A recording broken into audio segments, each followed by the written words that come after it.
Well, welcome back. It's been quite a week for a Phillies sports fan. The Phillies season ended in a way that none of us, of course, will ever forget. And the Eagles are still trying to figure out what happened with the New York Giants. So joining me to talk some Phillies sports is Ray Dunne, the producer of Middays with Marks at 97.5 The Fanatic. Ray, thanks so much for being here. Thank you for having me. Maybe not the best time to be talking sports given the way everything's happened, but I'm excited to do it nonetheless. So we got to start with the Phils. It's been about a week since that loss.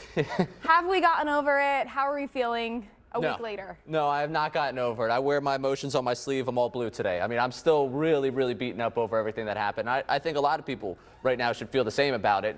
You had a great baseball team in this town. They gave you a great summer of baseball, and it was over like that. I mean, Red October, I barely even got to celebrate anything. I didn't get down to the park. That's how quick it ended. So, yeah, no, I'm not over it at all. Yes, we definitely have seen longer Red October. Yes. So, as, you know, Philly sports fans, that one was tough to swallow. But we heard Dave Dombrowski speak yesterday, and to hear him talk, everything's great, everything's fine. Are we buying that?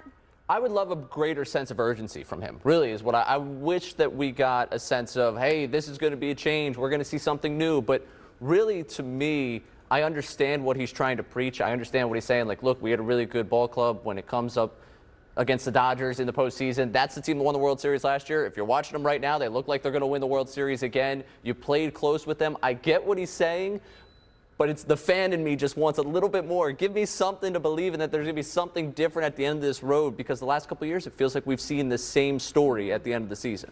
So then I guess that leads to the next question. He said that Rob Thompson, all the coaches are coming back, and he's on for another year for his contract. So what are your feelings about that? This is the first time where I've really felt like, hey, maybe there was a different direction they could go in. I'm not necessarily upset that Rob Thompson's coming back, but I definitely feel like he was outmanaged in that series by Dave Roberts. I felt like Roberts got him in a couple of different lineup construction where he made it difficult for Thompson to go to his bullpen. I thought the decision to leave Robertson in game one was really something that cost them in that game. The decision to bunt with Stott is inexcusable, and those are the first two games of the series. You get yourself down 2-0, you go back to L.A., you're battling uphill the entire way. So I'm not necessarily upset about that. I know a lot of the fan base wanted Kevin Long, hitting coach, out. I was surprised he kept his job, just because when teams disappoint like this, you expect someone to lose their job. And he comes in and says, everybody's back. We're all good. We're running it back for next year. I don't necessarily love that. So yeah, you expect some changes after that's how the season ended. Right. You would expect it. But nonetheless, we're going on. So we also have some free agents. That's going to be a big topic as we head towards, you know, a new Philly seasons. Kyle Schwarber being one of the biggest ones. The Inquirer says he wants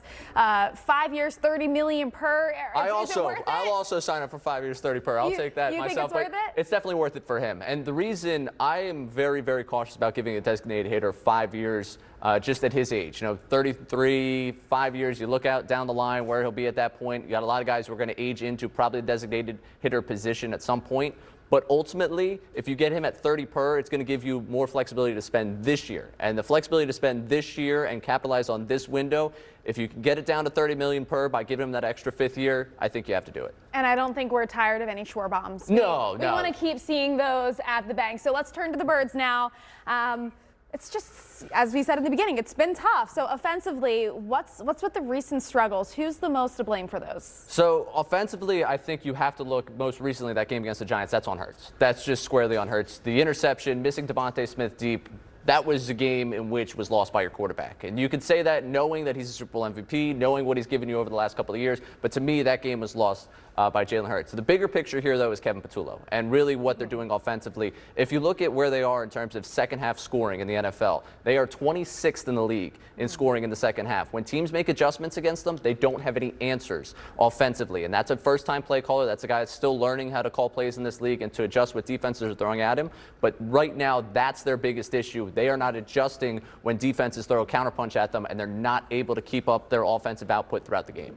And we're taking some video of looking defensively as well. So Jalen Carter, he says he's going to play against Minnesota on Sunday. Is that enough to help the defense? That's enough to help the defense for sure. I mean, they need definitely the push up front. You saw the way they got run all over in that Giants game. So in that perspective, yes, it's going to help them out. I'm more concerned about Quinyon Mitchell and the status he's going to be at, because Justin Jefferson for the Vikings is just a dynamic wide receiver, probably the best in football right now. If Quinyon Mitchell's not 100%, I don't have a lot of faith in that cornerback room outside of him to at least slow down Jefferson. You're never really going to stop him, but at least slow him down in that game. So that's the biggest thing for me going into Sunday. All right, so predictions for Sunday.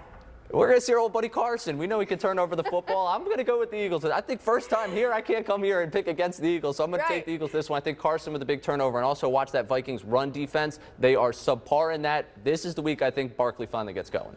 Carson Wentz, come on, we gotta beat Carson Wentz. Carson.